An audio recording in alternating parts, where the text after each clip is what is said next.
I sure hope there weren't any mistakes in that episode, but we'll find out when my mom, Mrs. Monica, comes in and tells us what was wrong. Okay. Well, the last time I saw you... Yes, ma'am.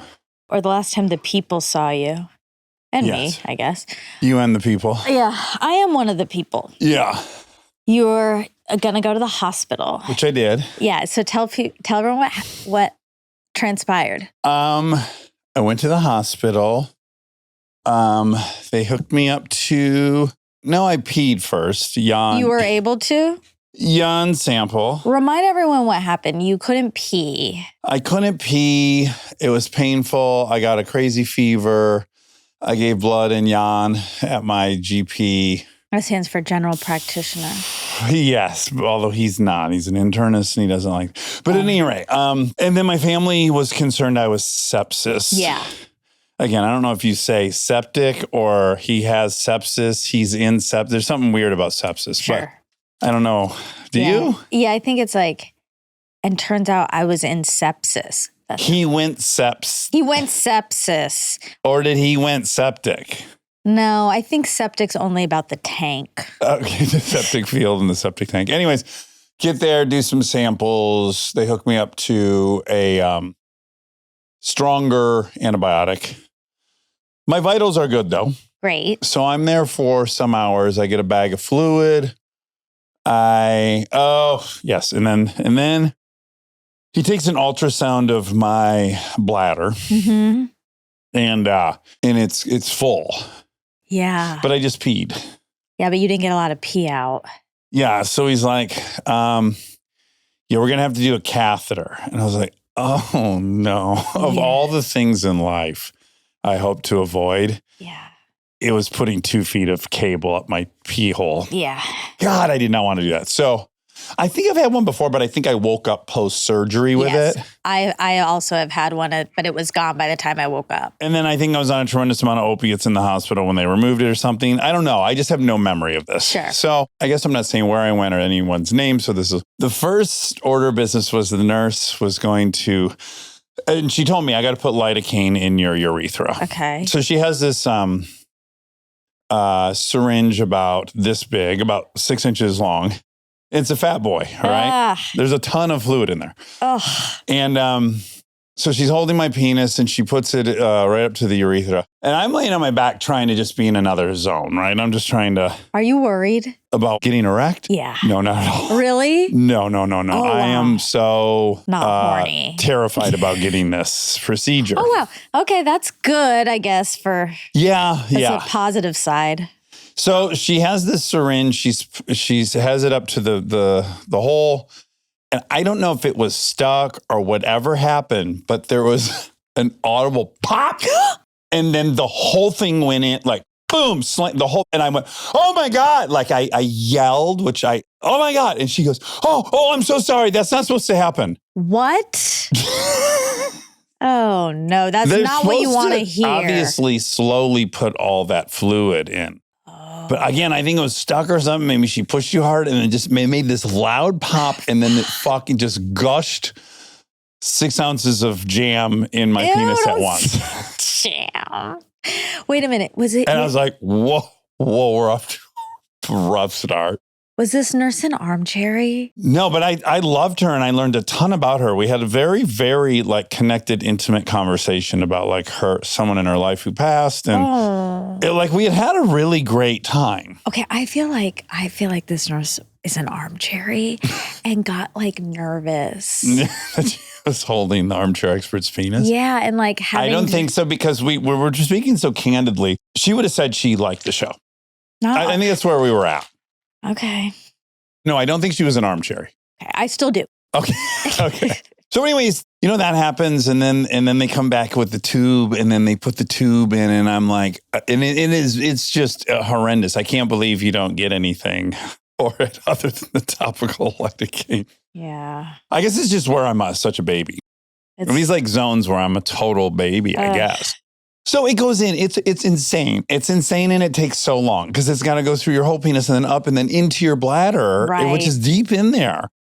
And it just feels like forever and it's the worst feeling. Then they blow up the balloon. Mm-hmm.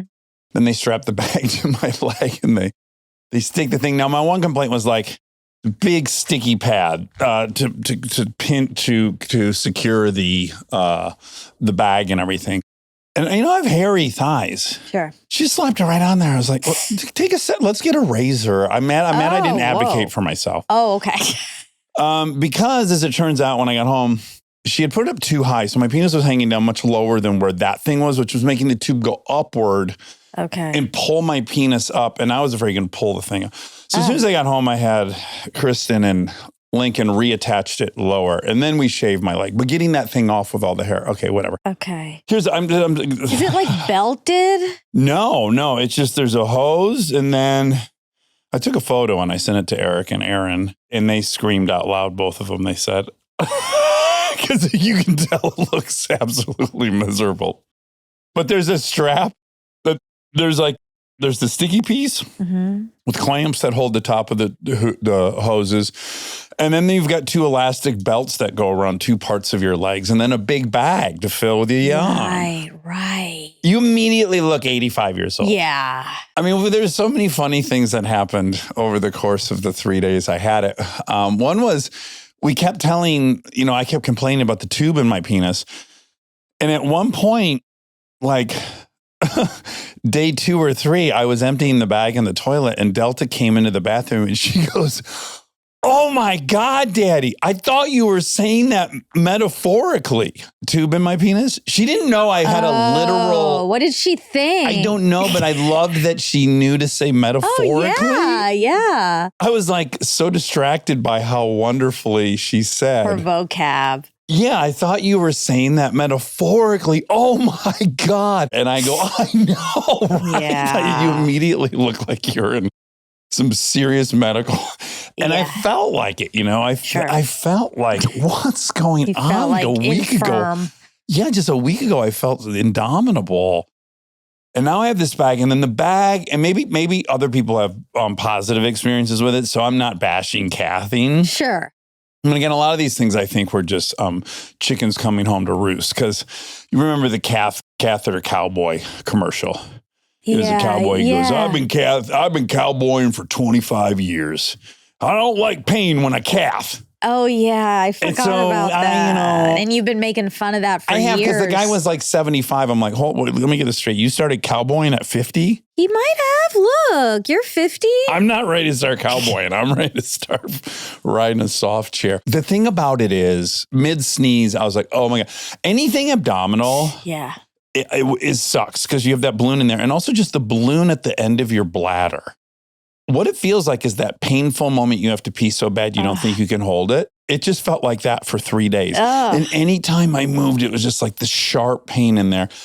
I hated it. It wasn't for you. I did not enjoy it. Saturday, I woke up and I said to Kristen, I'm like, I'm going in and take it out today. I cannot wait till Sunday.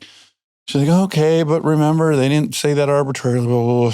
So then she talked me off the ledge, and I waited till Sunday.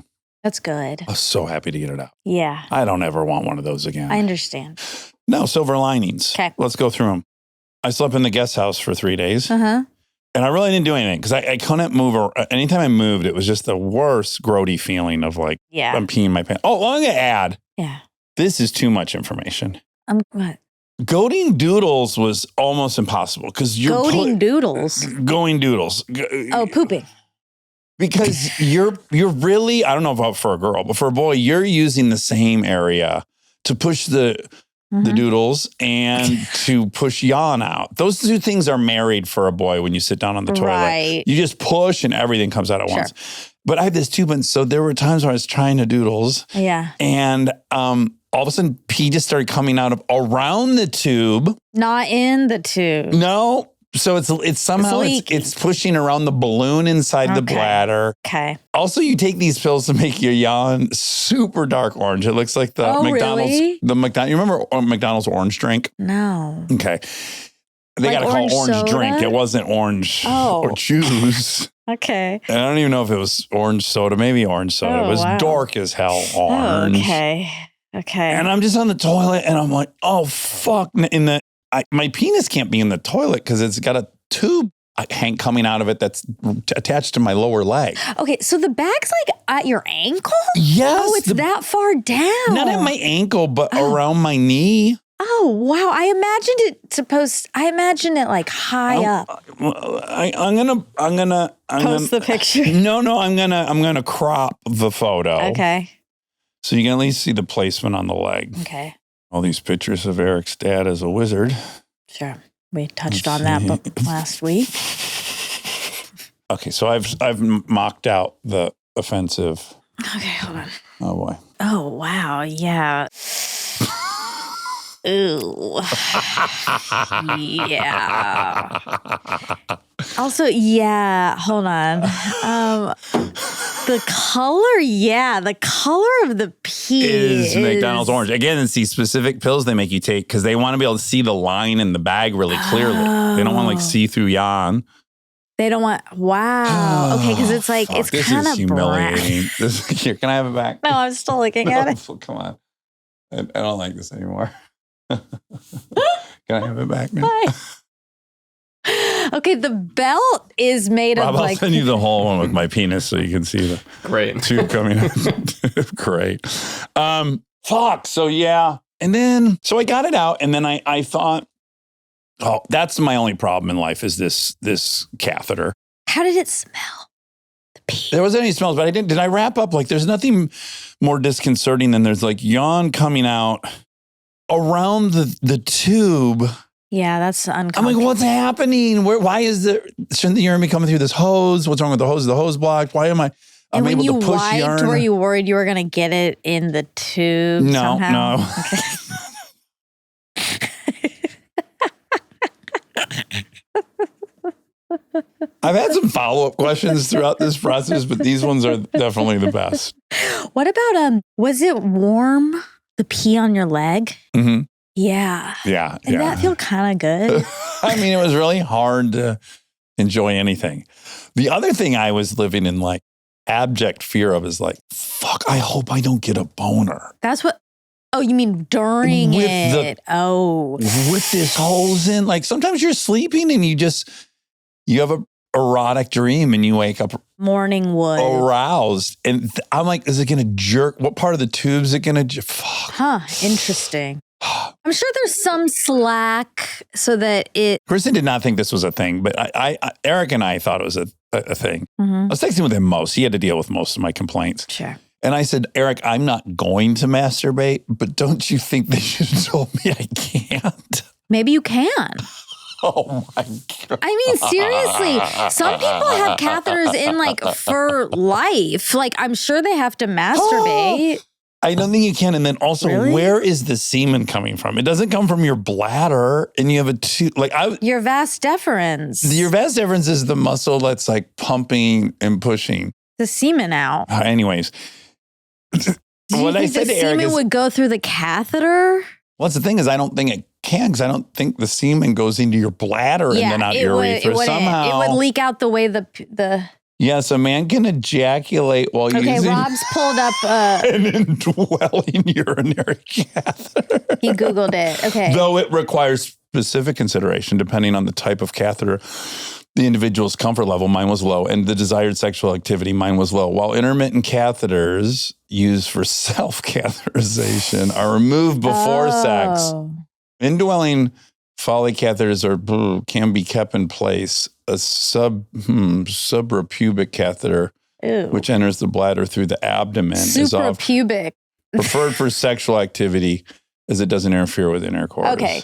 So if you have one for a long time, they probably give you a specific kind so you can have sex and masturbate. But yours was only a couple days. And I was living in like absolute fear of that happening. Sure. To the degree that I was like, oh, I might give myself one because I'm so afraid of. That's what I was about to say when you were talking about getting it inserted. Like, this is what happens during waxes.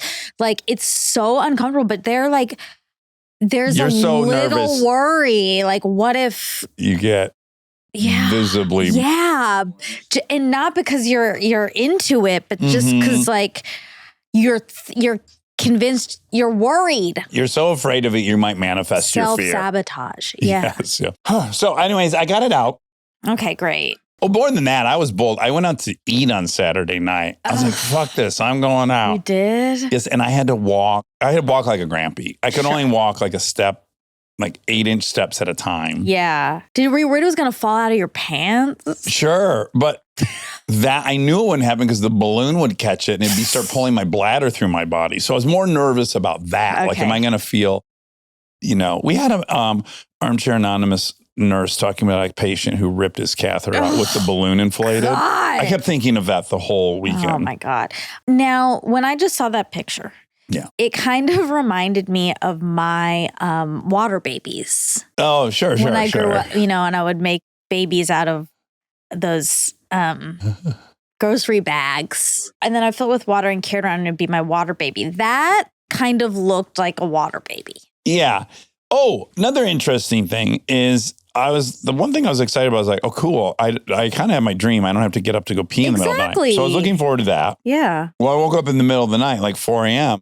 And I'm like, fuck, I have to pee so bad. What's going on? I have this bag on. Yeah. Lift up my pant leg. It's 100% full. Oh. So it's 100% full. So I am trying to relieve it, but it's just backing up into my bladder. So now I am feeling like I have to pee. Oh. So now I'm rushing to the bathroom, not to pee, but to fucking empty my bag. Monica, this is over. I might get fired from the acting job that I got. It's sweet. Okay. Wait. Go ahead. But was it a relief as soon as they put it in, at least? Because you were all backed up with pee. No. And my stubbornness, I maintain I probably didn't need Dax. that. I could have, it's not like, and then on my subsequent visit to get it removed, they were looking at the amount of urine that was in my bladder when I got it. She said, well, there wasn't a ton of urine. And I was like, yeah, I think it would have been. Anyways, who cares? Did they find out what happened? We'll get to that. Okay. I mean, they didn't find out what happened, but all my blood stuff comes back and I have all kinds of different things going on. But okay. I just wanted to finish by saying I had in my mind I was going to feel like $1 million when I got this catheter out on Sunday.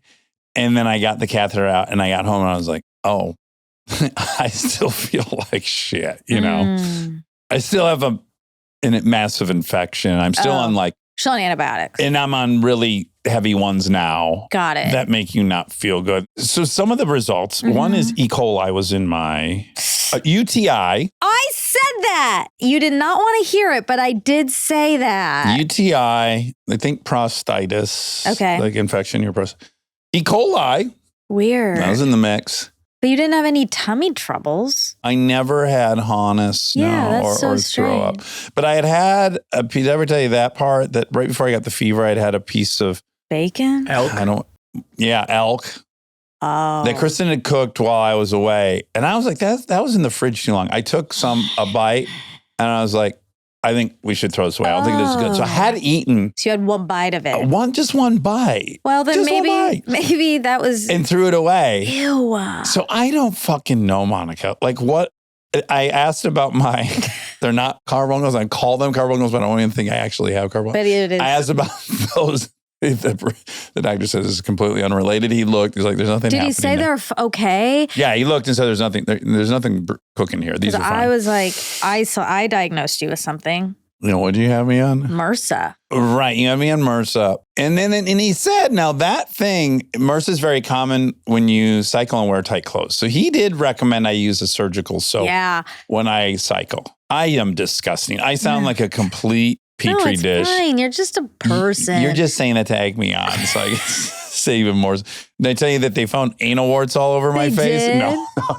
Wow. No. Okay, wait, but MRSA is scary. Like, remember when MRSA was this huge? There was a huge thing in the hospitals, and they were quarantined and stuff. Yeah. Yeah. I think there's degrees of it, but yes.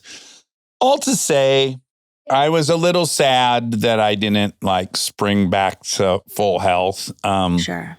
I think it's going to be a longer process than I normally like. I'm impatient. Mm-hmm. I want to feel good. I'm exhausted all day. Okay, so you're on antibiotics. You're washing with MRSA soap. No, I haven't gotten that yet. Oh, okay. But I'll get that. Okay. Yeah. And you miss your pee bag a little bit. No. But again, chicken's coming home to roost. The other thing I was thinking is I took a Uber home from the hospital on Thursday. Mm-hmm. And there's a line in Chips where Steve Agee's a cab driver and he goes to pick me up, my character. And it's in front of the emergency room at the hospital. And Agee's character goes, hold on, before you get in, you don't have any fucking leaky tubes or bags or anything, do you? Whoa. And because I made fun of people that might have tubes and leaky bags, I gave myself one. And then the making fun of the Catholic Cowboy. Yeah. So, man, the chickens, they're home. They're roosting. Sim. Wow. Yeah. What are your thoughts about all this? Oh, I mean, I love it. I mean, I'm sorry. I'm sorry. I'm sorry that it was painful and uncomfortable. Oh, it's rough. And so I had a catheter put in when I got my eggs frozen. Oh, you did? Yeah. And I didn't know. They told me after they had to do that. Okay. And it hurt after to pee so bad for a while. So does it hurt still? Because it's like sore. Yeah. That sucks. It's the whole thing sucks. I am insistent, I am willing that I am going to wake up Thursday morning somehow and I'm going to feel $1 million. Okay. Like $1 million. I think you will. But I think you need to be smart about these next few days if you want that to be true. This isn't just going to happen like a miracle. Right. You need to be careful with how you're treating your body over the next few days. I'm taking my medicine. Take it easy. Oh, I left out a silver lining. I was in the guest house for 3 days by myself, and I got to watch a lot of TV. Oh, yeah. And guilt-free. Yeah. So I can really only watch so much, and I start getting mad at myself. Sure. But this was like, go for it. And I watched the entire House of Guinness. Oh, fun. Stephen Knight, Peaky Blinders. Yes, yeah. It's very Peaky Blinders. Oh, fun. And it makes you want to drink Guinness so bad. Oh, so I ordered Guinness NAs. Oh, fun. And at night, I would get in my bed with my tube hanging out of my dick, and I would have my little pint glass, and I let it breathe the way they said in the show. And you watch your programs? Yeah, and I'd sip my Guinness with my piss tube in. And I really liked it. This is a ding, ding, ding. Why? Because we talk about Guinness on Sharon. Oh, yes, we do. We do. That's right. Yeah, that's exciting. Their NA is really good. That's great. Not as good as Ted Seeger's. Well, nothing's as good as Ted Seeger's. Exactly. That's what they say. That's what they're saying. Everybody. Stay tuned for more Armchair Expert, if you dare.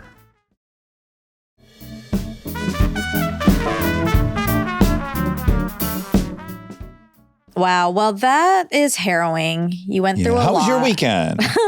My weekend was good because while you were going through that, at the same day, actually, Taylor Swift dropped her album. Oh, I know. I listened. Okay. Yes. Yes. So how does one eventize a whole day? Like what was your day? Now, it's dedicated to that, right? Well, so it dropped Thursday at, I guess, midnight East Coast. So 9-hour time, which, there are moments in life where I feel just so grateful to be on the West Coast. For the time. Yeah. This is one. Super Bowl is always one. I'm always very grateful. Now, so I was working, editing, I must have been, because I didn't have time to listen that night. And I'm on a group text, with 3 other Swifties. 2 are Molly, Jake, and Audra. Okay. 1 is the biggest Swiftie in the world. Okay. And people are going to be so mad at me for saying that because they're going to be like, no, I am. And then that's Jake. Yeah, Jake. Yeah. Molly is number 2. She's very high up on the Swiftie scale. Yep. Audra and I are some deviations below that. But love her so much, obviously. Yeah. So anyway, I'm like trying to not really look at my phone because these texts are. They started at 9. They started listening. At 9. They're coming in. They're talking about each song. Yeah. And I was like, oh, fuck. Like, I don't know what anyone's talking about. Yeah. So I start listening Friday around 2 West Coast time. And it's fun. It's easy listening. Yeah, it comes out. It's very easy to consume. It's just very, like, yeah, this is Taylor Swift. It's breezy. It's poppy. Like it's fun. I enjoy it a lot. Yeah. Oh, wow, we're inching closer to something. We're like crawling. We're crawling. No, I love her so much. We're making our way to like the edge of the cliff where the bad guys might be able to see us, but we can take a peek. I know. I mean, yeah, this is one of those things. You can't say anything, but I'm gonna. Like, yeah. I thought it was great. I've been listening to it a lot. It's fun. And is it a shower or a grower? Is it like the more you listen to it, the more you appreciate it? The more I listen, the more I like the sound. But the lyrics for you are not hitting the way some of them have. Yeah. So the reason she's so special to me is because of her poetry, the way she writes. I do think this album isn't the best lyrically of hers. Okay. That's okay. Not everything has to be the best. Yeah. There's one song on there, Father Figure, that I think is George Michael's. Yes, he's credited on it. Yeah. I think that is quintessential Taylor lyrics. I think it's so smart and good and has this great turn, and I love it. I love it. Yeah. But the rest are kind of like they're fun. They're just fun, and that's fine. Yeah. There is a song. I don't know if you've heard about already all the like drama. There's drama. Please tell me. Okay. There's a song that's about so romantic? Actually romantic. Yeah. And who is it about? Is it about KZZ Swigs? Charlie XCX. Okay. Yeah, you're really you in the bag. That's a lot. That's a lot. It pairs nicely with my piss bag. Charlie XCX is seemingly about her. It's not a nice song. You know, it is not a nice song. Well, okay, now great. Okay. There's already, I've heard that. That's not how I've heard the reaction. Really? What have you heard? Well, the reaction is like, what a cool way to turn this endless, you're this, I'm that, into like, I'm kind of flattered by your obsession.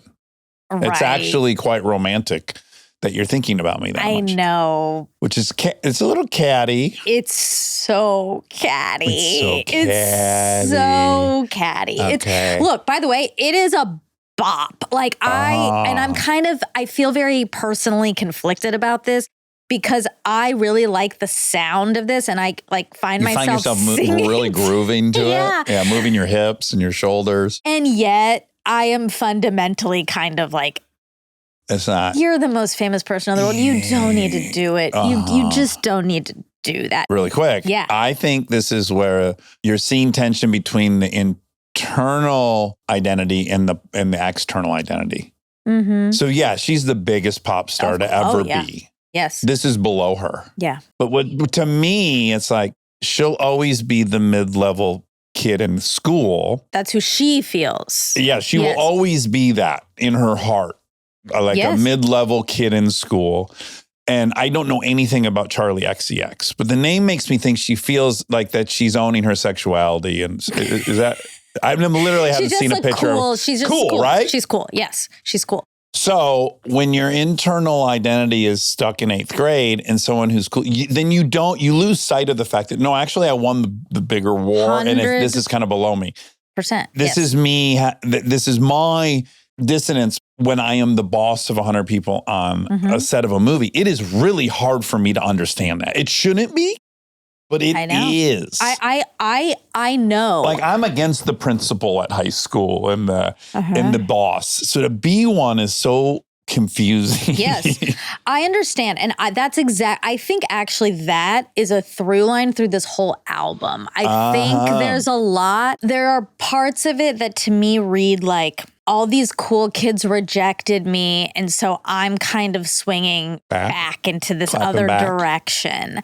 Or just this like, Hollywood didn't like me, so I'm choosing a simple life. There's a lot of interesting stuff in it that is funny, because for me, I'm just like, oh, I know that is how you perceive what's going on, and that's your internal stuff to work on, because that is not true. You're a billionaire because the world showed up for you. The world, not just middle America, they voted. The coast, everyone voted, and everyone picked you. But I also, yes, it's endearing. We all just have stuff that we have to work on. But I do think if you are at that level, you have a bigger responsibility than most to work on it, or to have someone tell you like, hey, you're punching down. I know you can't see it, but you objectively are. But can I devil's advocate that? Mm-hmm. And I don't really have an opinion on it. I don't know enough about the players, but my devil's advocate argument would be like, no. Your obligation as an artist is actually write about whatever you're going through, and not try to be the person you're hoping to be in 3 years. And maybe in 3 years she'll be what you wanted this to be. But she's clearly annoyed, and it's taking up space in her head that this girl wrote this song about her. And that's the reality of what she's processing. Right. And in that way, I think that's the exact song she should write. And then maybe in a year, she'll be able to look back like, I got that venom out of my system, and that was below me. I should have been above that. And that'll be a part of the process. And then hopefully she'll put that experience on the next album. But my devil's advocate would simply be like, no, I don't think you should ever write for who you should be. I think you should write for exactly what you are right now and what you're going through. And you got to like live with the mistakes that are inherent in there. I mean, I think you're right about that. I think she should write anything she wants to write. Yeah. What you choose to put out in the world when you are you're saying it's not the most attractive look, whether you support her right to do it. Oh, yeah, exactly. Of course, it's her right. She can do whatever she wants. But to me, it's like, own that unfairly or fairly. It's going to be a little hard for me to say unfairly when it seems like comes what with a lot her of prizes. Is that when this has happened, these are girls she gave a shot to. Yeah, she feels betrayed. Yeah, so that's deep, right? It's very deep. And I have I have plenty of things I want to say, and I never will. And I am not her. That's the other. It's like, if I don't get to, then you surely can't. This is what's great too.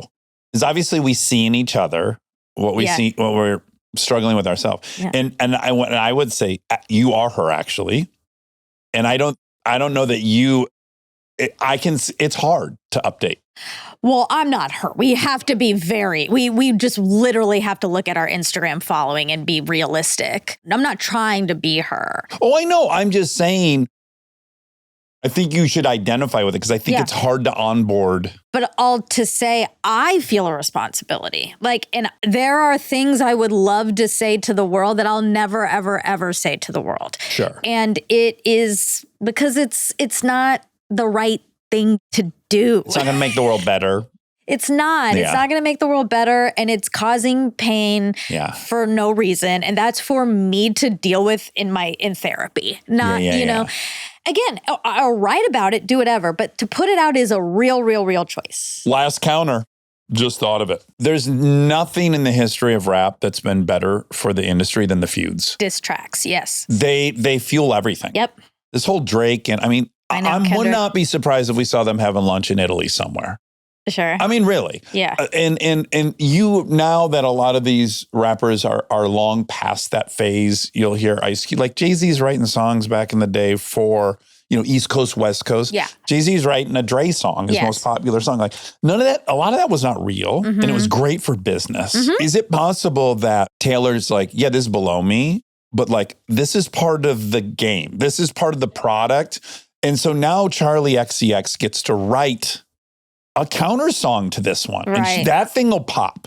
And this thing popped. And maybe it's just business. Look, she is a business genius. A true business genius. She's a mastermind. I would not be shocked if, yes. Also, look, this album is happy. She's happy right now. And that's amazing. I want that for her. That's what I want to get to. She is happy. And that is clear, Yeah, right? yeah. And there are songs that aren't happy. Father figure and this, that I almost feel like she's so happy that she almost has to find, like, she has to find the fuel again. And, like maybe manufacture a little bit. or yeah, mixed with like, oh yeah, what is bothering me? Oh yeah, Charlie XCX did this. Like, I don't know that that's really on her mind all the time, and I hope it's not. Yeah. But This is so fun because normally I'm a little critical. I know. So this I has been love her, and I love the album. This has been a fun reversal. Yeah. And it's been a joy. Well, because I'm not ever going to just be like Blindly. Yeah. So I've been listening nonstop. So Erica Melly came over on Sunday, Mm-hmm. and I wanted to hear her opinion. Again, as we know, she's a number one top tier Swiftie. Yep. So I was asking her what she thought of all the tracks, and she was saying, on this one, she loves the album. And I said, there is a sad truth to art. And I experience it, and I'm aware of it, which is, I might have even said this, a few episodes. I'm watching Hit and Run, and this is so cocky to say, but it's true. I'm feeling so much pride over the script. Forget everything else. And I'm just like, God, that's as good as I could have done. You're proud of it. I'm that's very great. proud of it. Yeah. And then immediate next thought is, I don't think I could write that. I wrote that script in 2 weeks. Mm-hmm. And I thought I just stepped on a dog. It was my backpack. I just was like, man, I don't think I could fucking write this. And it was the scariest feeling. And what I ended up coming up with is the only way I could write the sequel would be like, we start them divorced. Mm-hmm. And then we're figuring out what happened. Right. Because the most recent thing I can even remember is that turmoil of having children and how you both get lost. And so I got to go back a bunch of years. Mm-hmm. But in general, I'm so lucky. My life's pretty fucking good. I'm not wrestling with demons, pain, right? Yeah. Which I do think is the fodder of art. Yeah. And so when we were in the sauna, I was saying, like, I applaud her if she can figure out how to be creative, happily 100%. married, happily financially secure, accomplish her goals. I think that's a hard place to create It's from. hard. And I was saying, like, if you look at her early music, like, if between 17 years old and 30, 70% of that audience is either looking to go out tonight to find love or they're dealing with having lost it. Right. It's like a breakup or pursuit. There's a lot of emotional turmoil with relationships, with work. Establishing yourself in your identity as in a career. Like all the main topics that drive pop music, unfortunately, she's no longer embroiled in. She's not dealing with a huge breakup. She's not dealing with getting love or falling in love. She's like stable, and it's not. Yeah. So it's a challenge. I think it's a challenge, but I also think everyone is wrestling with stuff, and you do have to be introspective about that, like your age or your relevance. I agree. I left that part out. So I'm definitely wrestling with stuff, but it's stuff that a very small percent of the potential audience is wrestling with. That's what happens is your potential audience narrows and narrows. So like mine right now is like existential work identity loss. Yeah. But that is not narrow. I think a good artist makes something very specific, very universal. And I think that she has the capacity to do that and does that. Like she's writing about John Mayer, one person. And yet that song resonates with so many people. And it's specific. It is talking about his chess game and so many people are like, I know that person. I have this. I understand it. And same with these things as we get older too. But I think she'll write a motherhood album. I do too. Yes. And I think that'll appeal deeply to whatever percentage of young people are mothers. But again, it's not this like 100% of people are looking for love in their 20s. Right. That's just I think the fact. And like all the pop songs are about love. Yeah. A lot. Yes. And it's obviously the most common. So the next thing she'll be able to do that has the broadest appeal will be to write a really revealing and truthful album about motherhood. Mm-hmm. But again, it's just a much tinier, when no one in their 20s is really. But I don't. You don't like that? I don't think it's true. Okay. I think it's the most obvious. It's the most obvious thing going on. But there are deep things going on with all of us all the time. And if you choose to deep dive into those things, like there's a song on there called Eldest Daughter. And like that is, well, I think some people think that's about him, but I don't think it is at all. About who? About Travis, or connecting it to Travis. But I don't. I think it's about the responsibility of being the eldest daughter. Yeah. And it's like, there are things like we're multifaceted. We are. But you could look at our most prolific songwriters. Mm-hmm. There's a bell curve. And then you got to ask yourself, why is there a bell curve? Does their brain deteriorate? You know, are they losing their creative? I don't think that's it. Yeah. And then there are some artists that stay, but also look at their lives. Mm-hmm. There are people that never leave the cycle of love addiction. And they can be writing about heartbreak and obsession into their 60s. Right. And so, if you want to keep your life a mess, which some people did, but I think in general, if you look at people that kind of like, they deal with all these big mercurial events in life, I do think you just look at the output disappear. And also, that's probably okay. That would be the hard part to get to. Like that would be my song or my script today, which so few people they're not at a place in their life they would understand. It's like, can I let all that go and still love myself and think I have value and let go of something I worked so hard to get? Like that's where I'm at in life. Right. Could I make that message broadly appealing? That's the challenge. Yeah. That would be the challenge. Anyway. Anywhom. Okay, let's do some facts. Okay, great. I want to say Hogan. I'm going to be honest with you. Interesting. I have these little hiccups with people's names sometimes, and this is one of them. I in my mind, it's Sharon Horgan. I know why. It's because there's 2 R's, and that's confusing. Sharon Horgan. And what's Hulk Hogan's wife's name or daughter? Rob? I have no idea. You don't know off the top of your head what the Hulkster's family? Candace Hogan? Brooke Hogan, Sky, Linda, Jennifer. Yeah, he's got a lot of wives. There's no reason then. Oh, also he's passed. I forgot. That's sad. We lost him. Yeah. It's sad when people die. He entertained a generation, man. He really did. Oh, fuck. He really did. I loved the Hulkster when I was a little boy. Yeah. I really did. What a character. He body slammed Andre the Giant. It's a 500-pound man. Tore his I wonder pec. if when he did that, if Andre took a fart. When he landed, I'm almost certain he took a fart. Yeah, I think he took. Do you ever see the memes about Andre the Giant, how many beers he drank? I know in the doc they talked about it. I don't remember. But there's these claims that they seem to be substantiated that he drank like 126 beers in one sitting. And I'm just like, no. I'm like, I understand that he's 500 pounds, but 126, that's 10, 12 packs in a 6-pack. And it's not like shots. It's like that's 5 liquid. cases of beer. No, I do not believe that. Think how many farts he took. Ew. Oh, man. This is a ding, ding, ding. Oh, farts. Do turkeys poop more than other farm animals? Oh. Turkeys do not necessarily poop more than other farm animals in terms of total volume, but they do poop very frequently. The larger and heavier an animal is, the more waste it generally produces. Yeah. A turkey's waste output differs significantly from that of a cow or pig, both in volume and how it's concentrated.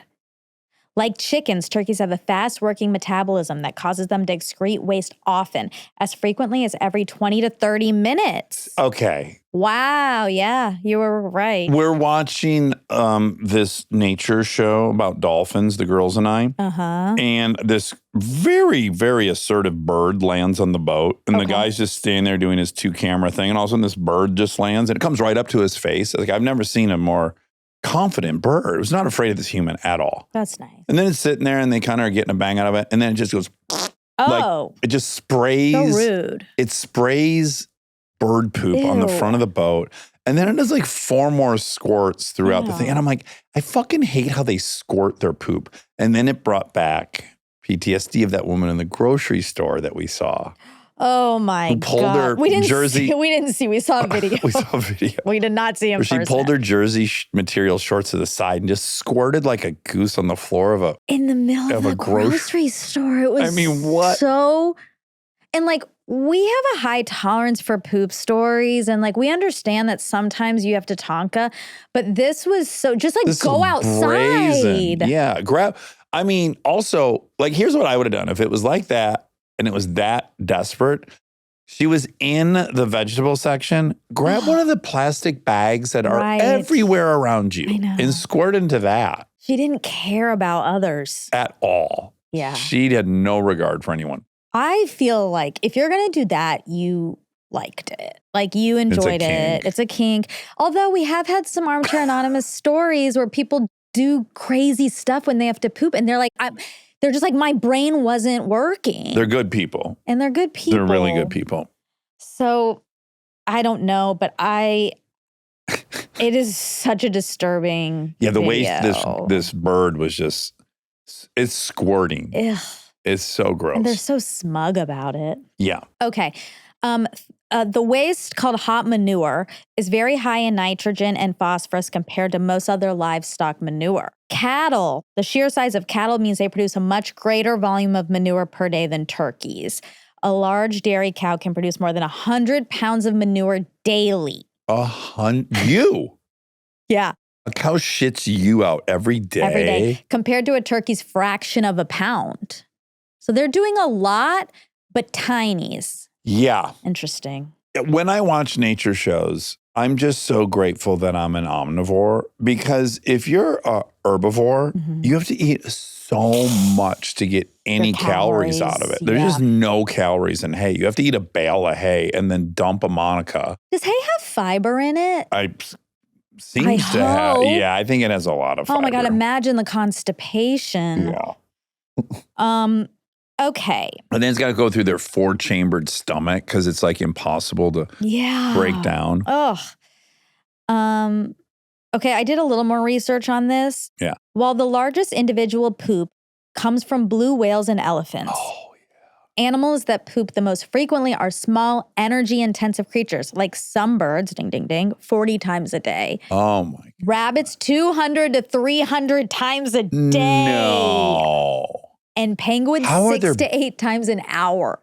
How are their butts not so raw? I hate rabbit poop. I don't hate it. I'm just so confused. Is that their food or the poop? Because their food looks identical to their turtles. Yeah, how can they tell? They probably... They don't. Oh, they can't tell. They probably don't. Ew. Okay, last thing I'll say about doodle. Okay. Because I just said it getting off the commode the other morning, Saturday morning. I said, I was flushing and I was like, it is funny how disgusting we think it is when it is food. That's all you're looking at. You're looking at food. Yeah. But mixed with... It's not like you're looking at, a carcass. Like it's just the food that you thought looked so good when you were putting it in your mouth. And now it nothing, that's its food. No, but it's mixed with like bacteria and stinky bile and stuff. Yeah, I know. It is just food. It's good that we don't think it's just food, because it is bad if we ate it, it would be very bad for us because of bacteria. So we don't need to get confused like the rabbits. I have a hunch once we started living in such compact societies, that's when diseases started spreading a ton. When we started living with animals, these are when like all these really wild pathogens. So I wonder if when we were hunting and gathering, if we had the same aversion to duty. Because again, no other animal does. They like go right up to each other while the other ones... They also, though, ate differently than we eat now. So the waste we're producing is so much more complicated than they were just eating like bare natural foods. I think I'm eating kind of like they ate, which is just like a tremendous amount of meat. But you would put mustard on it. I do, but that's a seed. Sauce, but it's a seed. Yeah, but the one kind you eat isn't just mustard seed. It's made into a paste sauce. I have no idea what kind of mustard I'm eating. Sugar. Actually, there's probably not added sugar, but whatever. It's not pure. Okay. I love mustard. Yeah, it's a great condiment. It's not pure. Great for salad dressings. Okay. To the point that has she made the most shows. Aaron Spelling holds the Guinness World record for the most prolific TV producer, having created over 4,500 hours of television programming by 2003. Whoa. I saw this funny thing of Howard Stern talking about The Summer I Turned Pretty. He loves it. Yeah, he loves a lot of like teen shows and stuff. He's Team Conrad for people who are wondering. Okay. Okay, so you said that your kid's school, I'm not going to say what it is, has more free lunch than any other school in the city. It wouldn't let me find that. Yeah. But That might have been an exaggeration. That school, 45% of families qualify for free or reduced lunch. So that's a lot. Yeah. I feel like when I was in elementary school, you knew the kids that were on welfare because they didn't have to pay for lunch. Like I forget what they had, but you'd be in line and you'd see it. Mm-hmm. And I think, and I didn't grow up in like the fancy part of Michigan. Yeah. I still think it was like only 1 in 15 or 20 kids was on the free lunch. I wonder half. Is it just family income, right? Yeah, it's just income. Yeah. Oh, shit. I forgot to find an important fact, which is where we stayed in London. It started with a C, but it was not Claridge. Claridge's. Nope, that's the same one we've been saying. Connaught. Nope, I've stayed there. That's a great hotel. Caesar Hotel. Maybe it doesn't start with a C. Maybe it starts with an M. An M? What's that little area we're in? It's by the theater district. West End? Corinthia. Oh, wow. That wouldn't have even rung a bell for me. It was the Corinthia Hotel in London. That's where we stayed. And I don't think we went to the pub that she wanted. There's no way that was the pub. The pub we went into was like something that would be on the Jersey Boardwalk. Yeah. Yeah, it wasn't really authentic or nice. No. Yeah. But they did serve Guinness on tap. Guinness. That's all you can say about it. Yes. Speaking of, we talked about drinking and, of course, yes, there are all these studies. There's lots of debate about how bad is it? How bad is it? Yeah. And this Harvard article says, yes, there are, of course, bad things, but it also says everything in moderation. So, anywho, that is it for facts. Okay. God bless Sharon Horgan. She is a gift to us. Yes. Consume all of her stuff. She's so consistently great. Agree. Yeah. Right. All right. Love you.